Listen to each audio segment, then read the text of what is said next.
السلام علیکم dear students, امید ہے آپ سب خیریت سے ہوں گے۔ بسم اللہ الرحمن الرحیم۔ تو بچوں، آج کا ٹاپک نمبر 13 حضرت عمر بن عبدالعزیز رحمۃ اللہ علیہ، جو کہ پیج نمبر 78 پر ہے۔ ٹھیک ہے بچے، آج اس ٹاپک میں ہم نے جو پڑھنا ہے اس کے متعلق میں آپ کو آگاہ کروں گی کہ اس ٹاپک میں حضرت عمر بن عبدالعزیز کے متعلق پڑھنا ہے کہ وہ کب اور کہاں پیدا ہوئے، پھر جب انہوں نے اپنا عہدہ سنبھالا یعنی خلیفہ منتخب ہوئے تو انہوں نے کیسے عدل و انصاف کی مختلف مثالیں قائم کی، ایسے مثالیں قائم کی کہ جو آج تک بھی یاد رکھی جاتی ہیں۔ ٹھیک ہے کہ کس طرح انہوں نے خلیفہ منتخب ہونے کے بعد اپنی زندگی گزاری۔ ٹھیک ہے تو آؤ بچوں ہم سٹارٹ کرتے ہیں۔ سب سے پہلے ہم خاص الفاظ پڑھیں گے: عبرت، حوث پرستی، تشبیہ، بیعت، صیغۂ راز، ملوکیت، آفرین، تقویٰ، بیت المال، جزیہ، ترویج، دار فانی۔ یہ مشکل یعنی خاص الفاظ جو اس چیپٹر میں استعمال ہوئے ہیں، اس کے بچے جیسے جیسے ہم لیسن پڑھتے جائیں گے میں ساتھ ساتھ آپ کو ان کے معنی لکھواتی جاؤں گی۔ یہ دنیا خیر و شر کی لاتعداد مثالوں سے بھری پڑی ہے۔ خیر و شر کا مطلب ہوتا ہے بھلائی اور برائی۔ اس میں کوئی شک نہیں کہ دنیا میں خیر کی بھی متعدد مثالیں موجود ہیں اور شر کی مثالوں کی تعداد بھی کسی طور کم نہیں۔ یاد رکھنا چاہیے کہ شر کی مثالیں محض اس لیے محفوظ رکھی گئی ہیں تاکہ لوگ ان سے عبرت پکڑیں۔ عبرت پکڑے یعنی نصیحت پکڑے۔ کہہ رہے ہیں کہ یہ جو دنیا ہے بھلائی اور برائی کے کاموں سے بھری پڑی ہے، لیکن جو برائی کی مثالیں ہیں محض اس لیے محفوظ رکھی جاتی ہیں تاکہ جو آنے والے لوگ ہیں ان سے نصیحت حاصل کرو، آئندہ کوئی انسان ایسی برائی نہ کرے اور بھلائی اور نیکی کا راستہ اختیار کرے۔ یہ بات نہایت اہم ہے کہ اگر کوئی انسان اپنی ذاتی صفات کی بنیاد پر زندہ سلامت رہے تو اس کی وجہ سے اس کے اعمال خیر ہے، یعنی اس کے نیک اعمال ہیں۔ خیر ایک چراغ ہے، جہالت، گمراہی یعنی بھٹکنا، خود غرضی، ظلم اور حوث پرستی یعنی لالچ۔ اس کا معنی ہے کہ اندھیروں میں ہدایت، سلامتی، سکھ کا مطلب چین اور محبت کی روشنی پھیلانے کی ضمانت ہے، یعنی بھلائی ایک ایسا چراغ ہے جو گمراہی، خود غرضی اور پرستی کے زمانے میں سلامتی، سکھ اور محبت کی روشنی پھیلانے کی ضمانت ہے۔ حضرت عمر بن عبدالعزیز رحمۃ اللہ علیہ بھی خیر کے ایسے ہی نمائندہ اور روشنی کے ایسے ہی چراغ تھے۔ حضور رسالت مآب صلی اللہ علیہ وآلہ وسلم کے بعد حضرت ابوبکر صدیق رضی اللہ عنہ، حضرت عمر فاروق رضی اللہ عنہ، حضرت عثمان غنی رضی اللہ عنہ اور حضرت علی کرم اللہ وجہ الکریم یکے بعد دیگر مسلمانوں کے خلیفہ منتخب ہوئے۔ ان چاروں خلفاء کا دور، یہ بچے خلفاء یعنی خلیفہ کی جمع خلفہ ہے اور اس کا مطلب ہے مسلمانوں کا حاکم۔ عہد رسالت یعنی خلافت کا زمانہ کے بعد امن، سلامتی، عدل و انصاف اور اسلامی احکامات کے نفاذ کا بہترین دور ہے۔ نفاذ کا مطلب ہوتا ہے لاگو کرنا۔ تحریک اسلام میں یہ عرصہ خلافت راشدہ کا دور کہلاتا ہے۔ ٹھیک ہے، اس کے بعد کچھ عرصہ انتشار اور بد امنی کا زمانہ رہا۔ انتشار یعنی نا اتفاقی اور بد امنی یعنی فساد اور لڑائی کا زمانہ رہا، حتیٰ کہ کربلا جیسا اندھوناک واقعہ بھی اسی زمانے میں پیش آیا۔ اندھوناک واقعہ یعنی جو غمناک واقعہ، غم سے بھرا ہوا واقعہ اس زمانے میں پیش آیا، تاہم اسلام کو پھر ایک ایسا متقی انسان خلیفہ راشد کے طور پر میسر آ گیا، یعنی کہ جس نے خلافت راشدہ کے دور کی یاد تازہ کر دی۔ یہی وجہ ہے کہ ان کے عہد خلافت کو خلافت راشدہ کے دور ہی کی توسیع کہا گیا۔ توسیع کا مطلب ہوتا ہے وسیع کرنا اور عمدہ حکمرانی یعنی بادشاہت کی وجہ سے انہیں حضرت عمر فاروق رضی اللہ عنہ سے تشبیہ دیتے ہوئے عمر ثانی کا رحمۃ اللہ علیہ کا خطاب دیا گیا، یعنی جو ہے حضرت عمر بن عبدالعزیز ہے انہیں حضرت عمر فاروق رضی اللہ عنہ سے تشبیہ دیتے ہوئے عمر ثانی رحمۃ اللہ علیہ کا خطاب بھی دیا گیا۔ یہ ہستی تاریخ اسلام میں حضرت عمر بن عبدالعزیز رحمۃ اللہ علیہ کے نام سے جانی اور پہچانی جاتی ہے۔ حضرت عمر بن عبدالعزیز رحمۃ اللہ علیہ 681 عیسوی مطابق 61 ہجری میں مدینہ منورہ میں بنو امیہ کے شاہی خاندان میں پیدا ہوئے۔ آپ رحمۃ اللہ علیہ کی والدہ ماجدہ حضرت عمر فاروق رضی اللہ عنہ کی پوتی تھی۔ آپ رحمۃ اللہ خلیفہ عبد الملک بن مروان کے بھتیجے اور داماد تھے۔ آپ رحمۃ اللہ علیہ نے تقریباً 40 برس کی عمر میں 721 بمطابق 101 ہجری میں وفات پائی۔ آپ رحمۃ اللہ علیہ نے دنیا میں ظاہری طور پر تو بہت مختصر عمر پائی، مگر اپنے ایمان، سچائی، انصاف پروری، دینداری، رحم دلی اور لازوال اخلاقی جرأتوں کی وجہ سے ابدی زندگی سے نوازے گئے۔ ابدی زندگی ہوتا ہے یعنی ہمیشہ کی زندگی۔ آپ رحمۃ اللہ علیہ کی خدمات اسلامی تحریک کا سنہرا باب ہے، یعنی ایک اچھا باب ہے۔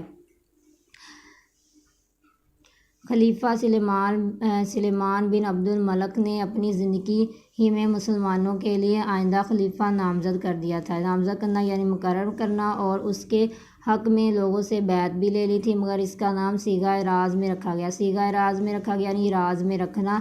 سلیمان بن عبد الملک کی وفات کے بعد جب وصیت کھولی گئی، وصیت کا مطلب ہوتا ہے کہ مرنے سے پہلے کی جانے والی بات، تو اس میں حضرت عمر بن عبدالعزیز رحمۃ اللہ علیہ کا نام درج تھا۔ حضرت عمر بن عبدالعزیز رحمۃ اللہ علیہ نے اس وصیت پر کہہ کر عمل کرنے سے انکار کر دیا کہ مجھے عام مسلمانوں کی مرضی اور رائے جانے بغیر وصیت کر کے خلیفہ مقرر کیا گیا ہے۔ مقرر کیا گیا ہے جو اسلامی اصولوں کے سراسر خلاف اور ملوکیت کی نشانی ہے۔ ملوکیت کا مطلب ہوتا ہے بادشاہت، لوگ جسے چاہے اپنا خلیفہ منتخب کر لیں۔ تاہم لوگوں نے آپ رحمۃ اللہ علیہ کو اپنا خلیفہ منتخب کر لیا۔ اس موقع پر آپ رحمۃ اللہ علیہ نے تاریخ ساز خطبہ دیتے ہوئے کہا، یعنی بچے جو خلیفہ سلیمان بن عبد الملک تھے انہوں نے اپنی زندگی میں ہی وصیت لکھوا دی تھی، اور اس وصیت میں حضرت عمر بن عبدالعزیز رحمۃ اللہ علیہ کا نام لکھوایا تھا کہ میرے مرنے کے بعد آئندہ جو خلیفہ ہوگا وہ حضرت عمر بن عبدالعزیز ہوگا، ٹھیک ہے۔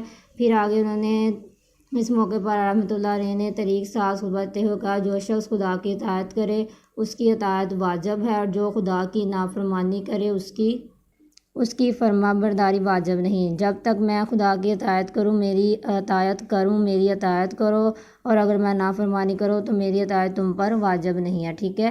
خلیفہ منتخب ہونے سے قبل آپ رحمۃ اللہ علیہ بھی بنو امیہ کے شہزادوں اور رؤساء امراء کی طرح فراغ البالی کی زندگی گزارتے تھے۔ رؤساء کا مطلب ہوتا ہے سردار، امراء یعنی مالدار، فراغ البالی یعنی فرصت کی زندگی گزارتے تھے۔ اس کی ایک ادنیٰ مثال یہ ہے کہ جو لباس آپ ایک بار پہن لیتے دوبارہ زیب تن نہ کرتے تھے۔ یہ حضرت عمر بن عبدالعزیز رحمۃ اللہ علیہ خلیفہ منتخب ہونے سے پہلے زندگی گزارتے تھے، ٹھیک ہے۔ میں قربان جانیے کہ جب مسلمانوں نے حضرت عمر بن عبدالعزیز رحمۃ اللہ علیہ کو خلافت کی ذمہ داری کا اہل سمجھا تو آپ رحمۃ اللہ علیہ ایک رات میں صرف ایک ہی رات میں بالکل بدل گئے۔ امیرانہ لباس اور شاہی طور طریقے ترک کر کے فقیری اختیار کر لی، اور پرہیزگاری کی ایسی نادر یعنی قیمتی مثال قائم کی کہ امت مسلمہ آج تک ایسے کسی دوسرے حکمران کو ترس رہی ہے، ٹھیک ہے۔ حضرت عمر بن عبدالعزیز رحمۃ اللہ علیہ سے پہلے بنو امیہ کے جتنے بھی لوگ حاکم بنے انہوں نے بیت المال کو اپنا ذاتی خزانہ بنا لیے تھے، یعنی اس سے پہلے جتنے بھی لوگ حاکم بنے تھے وہ بیت اللہ کے مال کو ہی خرچ کرتے تھے، لیکن جو حضرت عمر بن عبدالعزیز ایسے انسان تھے جنہوں نے فقیر کی زندگی اختیار کر لی تھی، یعنی وہ بیت اللہ کے مال کو بھی بالکل نہیں خرچ کرتے تھے اور لوگوں سے مال چھین کر اپنے عیش و آرام پر خرچ کرتے رہے۔ حضرت عمر بن عبدالعزیز رحمۃ اللہ علیہ نے خلیفۃ المسلمین یعنی مسلمانوں کا حاکم بننے کے بعد نہ صرف اپنا سارا مال و اسباب بیت اللہ میں جمع کرا دیا بلکہ اپنی بیوی کے سارے زیورات بھی حکومت کے خزانے کی نذر کر دیے۔ آپ رحمۃ اللہ علیہ کی بیوی جو ایک خلیفہ کی بیٹی اور اب ایک خلیفہ کی بیوی تھی، چاہتی تو حکم ماننے سے انکار کر دیتی، مگر آفرین ہے کہ انہوں نے بھی اپنے جہیز میں ملے ہوئے تمام زیورات اور جواہر یعنی جوہر کی جمع جواہر، اس کا مطلب ہے موتی، ریاست کے خزانے میں جمع کرا دیے۔ دراصل یہ تقویٰ کا راستہ ہے جسے حضرت عمر بن عبدالعزیز رحمۃ اللہ علیہ نے اختیار کیا، کیونکہ آپ رحمۃ اللہ جانتے تھے کہ یہ مال و متاع جو ان کے پاس ہے ان کے بڑوں نے ظلم کر کے اکٹھا کیا ہے، یعنی ان کو اس بات کا پتہ تھا، اس لیے انہوں نے اپنا جو سارا مال و متاع تھا وہ بیت اللہ کے مال میں جمع کروا دیا۔ اپنا عملی نمونہ پیش کرنے کے بعد رحمۃ اللہ نے اپنے تمام رشتہ داروں اور بنو امیہ کے سرداروں سے لوگوں کا چھینا ہوا مال واپس کر دیا۔ بنو امیہ کے پاس جو ناجائز دولت، جگیریں، جائیداد، دوسرے چھینی ہوئی زمینیں تھیں وہ بھی واپس لیں اور انہیں اصل حقداروں کے حوالے کیا۔ بیت المال سے خرچ کے معاملے میں آپ رحمۃ اللہ نے سخت اصول بنائے اور ان پر سختی سے عمل کیا۔ معمولی سی غلطی پر بھی سخت باز پرس کی جاتی یعنی پوچھا جاتا۔ آپ رحمۃ اللہ علیہ نے بیت المال کا سرمایہ کبھی اپنی ذات پر خرچ نہ کیا، کبھی ذاتی کام کے لیے چراغ میں سرکاری تیل استعمال نہ کیا۔ سلطنت کا خزانہ صرف عوام کی فلاح و بہبود کے لیے وقف رکھا۔ سرکاری اخراجات کو کم کرنے کے لیے آپ رحمۃ اللہ علیہ نے عمدہ اور نفیس کاغذ اور موٹے قلم کا استعمال بند کرا دیا۔ آپ رحمۃ اللہ علیہ سے پہلے بیت المال کی آمدن میں اضافے کے لیے نو مسلموں سے بھی جزیہ لینے کا چلن تھا۔ جزیہ کا مطلب ہوتا ہے ٹیکس، جزیہ لینے کا چلن تھا۔ جزیہ کا مطلب ہوتا ہے ٹیکس یا جرمانہ۔ آپ رحمۃ اللہ علیہ نے اس کی ممانعت کر دی یعنی منع کر دیا۔ بنو امیہ کے حکمرانوں نے حاکمیوں محکوم میں ایک سماجی تفریق پیدا کر دی تھی۔ آپ رحمۃ اللہ علیہ نے وہ امتیاز ختم کر کے سماجی مساوات اور عدل و انصاف کی راہ ہموار کی۔ آپ رحمۃ اللہ علیہ نے ملازموں کو اپنے احترام میں کھڑے ہونے سے روک دیا، حتیٰ کہ ملازموں کے برابر بیٹھتے اور ان کی خدمت کر کے خوش ہوتے تھے۔ سادگی، عجز و انکسار اور پرہیزگاری کا یہ عالم تھا کہ جب ایک دفعہ آپ رحمۃ اللہ علیہ سخت بیمار تھے تو آپ رحمۃ اللہ علیہ نے میلا کرتا یعنی میلے کا مطلب ہوتا ہے گندا کرتا پہن رکھا ہوتا تھا۔ لوگ آپ رحمۃ اللہ علیہ کی عیادت کی غرض سے آیا کرتے تو آپ رحمۃ اللہ علیہ اسی میلے کرتے میں لوگوں سے ملتے۔ یہ صورتحال دیکھ کر آپ رحمۃ اللہ علیہ کی بیوی کے بھائی نے اپنی بہن سے کہا کہ آپ رحمۃ اللہ علیہ کا کرتا بدل دیا جائے۔ آپ رحمۃ اللہ علیہ کی بیوی نے کہا خدا کی قسم ان کے پاس اس کے علاوہ کوئی دوسرا کرتا نہیں ہے۔ ذرا سوچئے، یہ ایک ایسے شخص کے تقوی کا ذکر ہے جو خلیفۃ المسلمین بننے سے پہلے ایک بار پہنا ہوا لباس دوسری بار پہننا گوارا نہ کرتا تھا۔ سچا احکام الہی کو وہی شخص ہے، احکام الہیہ یعنی اللہ تعالیٰ کے جو احکام ہوتے ہیں وہی شخص دوسروں پر لاگو کر سکتا ہے جو خود اپنے اوپر انہیں لاگو کر سکتا ہو۔ حضرت عمر بن عبدالعزیز رحمۃ اللہ علیہ کی اصلاحات سے جہاں عام لوگ خوش تھے، وہاں حضرت عمر بن عبدالعزیز رحمۃ اللہ علیہ کے رشتہ دار اور بنو امیہ کے طبقہ کے امراء یعنی جو امیر لوگ تھے آپ رحمۃ اللہ علیہ سے سخت ناخوش اور نالاں تھے یعنی ناراض تھے۔ اس لیے وہ تمام آپ رحمۃ اللہ علیہ کی مخالفت پر کمر بستہ ہو گئے۔ کمر بستہ ہونا یعنی آمادہ ہو گئے۔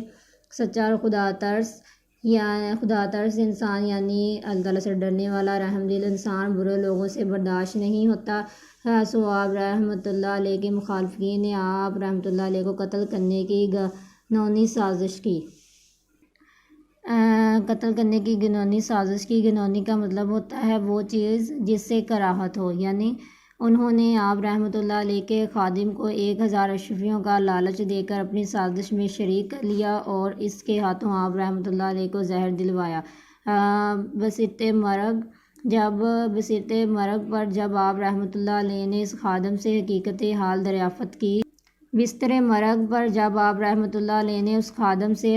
حال دریافت کی تو اس نے سب کچھ سچ سچ بتا دیا۔ آپ رحمۃ اللہ علیہ نے اسے معاف کر دیا اور کہا کہ وہ اشرفیاں بیت المال میں جمع کروا دو اور میرے مرنے سے پہلے یہاں سے بھاگ جاؤ ورنہ یہاں کے لوگ تمہیں مار ڈالیں گے۔ بالآخر وہ زہر جان لیوا ثابت ہوا یعنی جان لینے والا، اور آپ رحمۃ اللہ علیہ دار فانی سے کوچ کر گئے۔ دار فانی کا مطلب ہوتا ہے یعنی اس دنیا سے کوچ کر گئے۔ اللہ تعالیٰ آپ رحمۃ اللہ علیہ کے درجات میں اضافہ فرمائے۔ حضرت عمر بن عبدالعزیز رحمۃ اللہ علیہ نے مختصر عہد خلافت میں اخلاقی جرأتوں کی ایک لازوال مثال قائم کی۔ آپ رحمۃ اللہ علیہ اللہ اور رسول صلی اللہ علیہ وآلہ وسلم کے احکام بجلانے میں بندوں سے نہیں ڈرے بلکہ بندوں کے مالک حقیقی یعنی اللہ تعالیٰ سے ڈرتے رہے۔ آپ رحمۃ اللہ علیہ نے عمل خیر انجام دیا اور عمل خیر ہمیشہ زندہ رہتا ہے۔ یہی وجہ ہے کہ حضرت عمر بن عبدالعزیز رحمۃ اللہ علیہ کی زندگی کے واقعات تحریک اسلام کے اوراق میں زندہ محفوظ ہیں۔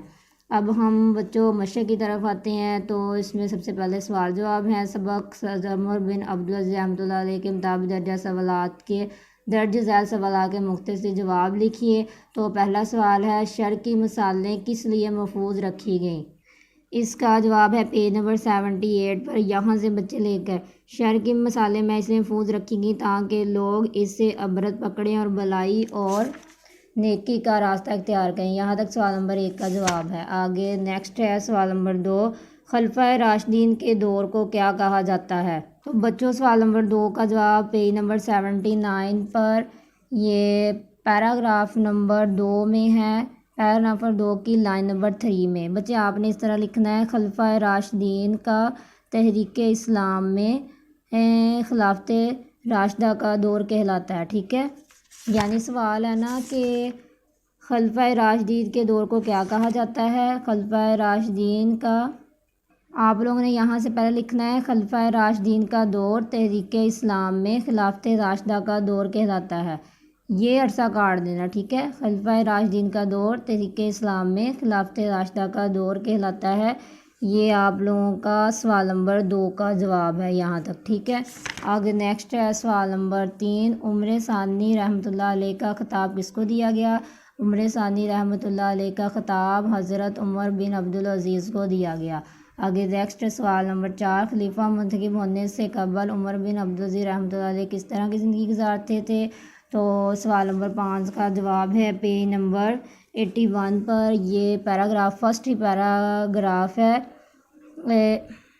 یہ جو سوال نمبر 4 ہے اس کا جواب ہے کہ جو سوال نمبر 4 ہے، خلیفہ منتخب ہونے سے قبل عمر بن عبدالعزیز رحمۃ اللہ علیہ کس طرح کی زندگی گزارتے تھے، اس کا جواب ہے پیج نمبر 80 پر، یہ فرسٹ پیراگراف میں خلیفہ منتخب ہونے سے قبل آپ رحمۃ اللہ علیہ بنو امیہ کے شہزادہ عروسہ عمرہ کی طرح فراغ البالی کی زندگی گزارتے تھے۔ یہاں تک سوال نمبر 4 کا جواب ہے۔ آگے نیکسٹ سوال نمبر 5، احکام علیہ کو کون شخص دوسروں پر لاگو کر سکتا ہے؟ اس کا جواب پیج نمبر 81 پر، فرسٹ پیراگراف کی لاسٹ لائن، احکام علیہ کو وہی شخص دوسروں پر لاگو کر سکتا ہے جو خود اپنے اوپر انہیں لاگو کر سکتا ہو، یہ سوال نمبر 5 کا جواب ہے۔ اب ہم سوال نمبر 2 کی طرف آتے ہیں۔ سبق حضرت عمر بن عبدالعزیز رحمۃ اللہ علیہ کے مطابق درست جواب کی نشاندہی کریں، نشاندہی ٹک سے کریں۔ پہلا ہے یعنی حضرت عمر بن عبدالعزیز رحمۃ اللہ علیہ پیدا ہوئے، نمبر 1 مکہ مکرمہ، مدینہ منورہ، یمن میں، کوفہ میں، مدینہ منورہ میں۔ نمبر 2 حضرت عمر بن عبدالعزیز رحمۃ اللہ علیہ فوت ہوئے تقریباً 39 سال کی عمر میں، 40 سال کی عمر میں، 41 سال کی عمر میں، 42 سال کی عمر میں، اس کا صحیح جواب ہے 40 سال کی عمر میں۔ نمبر 3 حضرت عمر بن عبدالعزیز رحمۃ اللہ علیہ کو کس صحابی کے نام سے تشبیہ دی جاتی؟ نمبر 1 حضرت عمر فاروق رضی اللہ عنہ، حضرت علی رضی اللہ عنہ ابی طالب کے، حضرت ابو بکر صدیق رضی اللہ عنہ، حضرت عثمان غنی رضی اللہ عنہ۔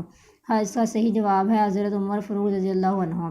آگے ہے سوال نمبر 4، سلیمان بن عبد الملک کی وفات کے بعد جب وصیت کھولی گئی تو اس میں درج تھا، نمبر 1 اس کا اپنا نام، نمبر 2 غلام کا نام، اویس کا نام، حضرت عمر بن عبدالعزیز رحمۃ اللہ علیہ کا نام، حضرت عمر بن عبدالعزیز رحمۃ اللہ علیہ کا نام، نمبر 5 جب حضرت عمر بن عبدالعزیز رحمۃ اللہ علیہ خلیفہ بنے تو آپ رحمۃ اللہ علیہ نے بیت المال میں اپنا مال جمع قرار دیا، 1/4 آدھا، 3/4 سارا، اس کا صحیح جواب ہے سارا۔ آگے نیکسٹ ہے حضرت عمر بن عبدالعزیز رحمۃ اللہ علیہ بیمار تھے تو آپ رحمۃ اللہ علیہ نے پہن رکھا تھا ابا، چوگا، میلا کرتا، صاف کرتا، اس کا صحیح جواب ہے میلا کرتا۔ آگے سوال نمبر 3، درج ذیل الفاظ و مرکبات کے معنی لکھیں۔ تو اس کا پہلا ہے خیر و شر، تو اس کا جواب ہے بلائی اور برائی۔ آگے ہے خیر و شر کا مطلب ہوتا ہے بلائی اور برائی، یہ میں نے ایک اوپر لکھا ہے کہ نیچے تاکہ آپ لوگوں کو بھی لکھنے میں آسانی ہو۔ عبرت پکڑنا، نصیحت حاصل کرنا، اعمال، کام، مال و متاع، دولت اور سامان، وقف کرنا، کوئی چیز خدا کے نام پر چھوڑنا، نادر کا مطلب ہوتا ہے نرالا یا قیمتی، کوئی بھی کر سکتے ہو۔ آگے نیکسٹ ہے سوال نمبر 4، سبق حضرت عمر بن عبدالعزیز رحمۃ اللہ علیہ کے مطابق الفاظ کو ان کے متضاد الفاظ سے ملائیے، ٹھیک ہے۔ گمراہی کا یہاں پہ کیا ہے؟ گمراہی کا ہم ڈھونڈتے ہیں تو اس کا کیا ہے؟ ہدایت۔ عدل کا ہے یہ دیکھو، ظلم، خیر، شر، سچائی، جھوٹ، ابدی، مختصر، میلا، اجلا۔ آگے نیکسٹ سوال نمبر 5 ہے کہ سبق حضرت عمر بن عبدالعزیز رحمۃ اللہ علیہ کے مطابق مناسب لفظ کی مدد سے خالی جگہ پور کریں۔ تو بچوں میں آپ کو ایک فل کرنا بتا دیتی ہوں، باقی آپ لوگوں نے خود کرنی ہے، ٹھیک ہے۔ جیسے یہ دنیا خیر و شر کی لاتعداد ڈیش سے بری پڑی ہے مثالوں سے، اسی طرح آپ لوگوں نے لیسن پڑھ کے باقی خود فل کرنی ہے۔ پھر آگے سوال نمبر 6 ہے، درجہ الفاظ کی جمع لکھیے۔ تو فرسٹ بتا دیتی ہوں، شک کی جمع شکوک ہے، تو باقی یہ اسی طرح آپ لوگوں نے خود کرنا ہے، یہ آپ کا ہوم ورک ہے جو میں آپ کو ساتھ ساتھ بتا رہی ہوں۔ سوال نمبر 7 ہے، درجہ الفاظ کو جملوں میں اس طرح استعمال کریں کہ ان کا مفہوم واضح ہو جائے، یعنی انہوں نے ہمیں یہ کچھ الفاظ دیے ہوئے ہیں، ان کے ہم نے اس طرح جملے بنانے ہیں کہ ان کا مفہوم واضح ہو جائے۔ جیسے اب میں آپ کو بتاتی ہوں، جہالت، اسلام کے نور ہدایت سے جہالت کے اندھیرے ختم ہو گئے۔ نمبر 2، خود غرضی، خود غرضی انسان اپنی خود غرضی کی خاطر دوسروں کا نقصان چاہتا ہے۔ میسر آنا، ریلوے کے نظام کی خرابی کے باعث ریل گاڑی کے سفر میں آرام میسر نہیں آتا۔ وصیت، مرتے وقت باپ نے اپنی اولاد کو اتفاق سے رہنے کی وصیت کی۔ تو یہ اس طرح میں نے آپ کو 4 بنانے بتا دیے، نیکسٹ جو 4 یا 3 رہ گئے یہ آپ لوگوں نے خود بنانے ہیں، ٹھیک ہے۔ آگے نیکسٹ ہے سوال نمبر 8، سبق حضرت عمر بن عبدالعزیز رحمۃ اللہ علیہ کے مطابق درست اور غلط کی نشاندہی ٹک سے کریں۔ نمبر 1، عمل خیر ہمیشہ زندہ رہتا ہے، درست۔ نمبر 2، عمر بن عبدالعزیز رحمۃ اللہ علیہ نے بیت اللہ کا پیسہ اپنی ذات پر خرچ کیا، غلط۔ نمبر 3، حضرت عمر بن عبدالعزیز رحمۃ اللہ علیہ اپنے ملازموں کو اپنے احترام میں کھڑے ہونے سے روک دیا، درست۔ نمبر 4، بنو میاں کے طبقہ کے امراء آپ رحمۃ اللہ علیہ سے سخت ناخوش نالاں تھے، درست۔ نمبر 5، اسلام کا خلیفہ منتخب ہونے سے قبل آپ رحمۃ اللہ علیہ فقیری کی زندگی گزارتے تھے، غلط۔ آگے بچے انہوں نے یہ ہمیں الفاظ دیے ہوئے ہیں، ہم نے سابقے بنانے ہیں، یعنی سابقہ میں نے آپ کو بتایا ہوا ہے نا کہ سابقہ ہمیشہ شروع پہ آتا ہے، یعنی کسی بھی الفاظ کے شروع پر ایک لفظ لگانے یعنی سابقہ لگانے سے ایک نیا لفظ بن جائے۔ جیسے خوش سے ہم نے ایک ایسا لفظ بنانا ہے کہ اس سے ایک نیا کمپلیٹ لفظ بن جائے۔ خوش قسمت، خوش نصیب، خوش خطی۔ ہم کا، ہم عمر، ہم وطن، ہم سفر۔ بے کا، بیکار، بے وقوف، بے شرم۔ نا کا، نالائق، نامراد، ناکام، یعنی سابقہ ہمیشہ شروع پر ہی آتا ہے، ٹھیک ہے۔ میں نے آگے بھی آپ کو بتایا تھا کہ کسی بھی الفاظ کے شروع پر ایک لفظ لگانے سے ایک نیا لفظ بن جائے تو اسے سابقہ کہتے ہیں۔ تو آپ لوگوں نے تو یہ اس طرح آپ لوگوں کی یہ مشق کمپلیٹ ہو گیا ہے۔ تو آج ہم نے جو ٹاپک پڑھا ہے حضرت عمر بن عبدالعزیز رحمۃ اللہ علیہ، اس کی ریڈنگ کی ہے، ساتھ اس کی مشق میں یہ MCQs ہیں، سوال جواب ہیں، یہ آگے الفاظ کے معنی ہیں، متضاد ہیں، اور یہ خالی جگہ ہے۔ جو میں نے آپ کا جو کام ہے وہ یہ سوال نمبر 5 خالی جگہ والا ہے، الفاظ کی جمع، اور اس کے ساتھ جو جملے میں نے آپ کو جو آپ کے جملے رہ گئے ہیں، یہ 3 جو سوال ہیں یہ آپ لوگوں نے اپنی کاپی پہ لکھنے ہیں، اس کی پک بنا کر مجھے سینڈ کرنی ہے۔ امید کرتی ہوں کہ بچوں آپ لوگوں کو یہ ٹاپک اچھے طریقے سے سمجھ آ گیا ہوگا، تو آپ لوگوں نے اس ٹاپک کو اچھے طریقے سے تیار کرنا ہے۔ اپنا خیال رکھنا، اللہ حافظ۔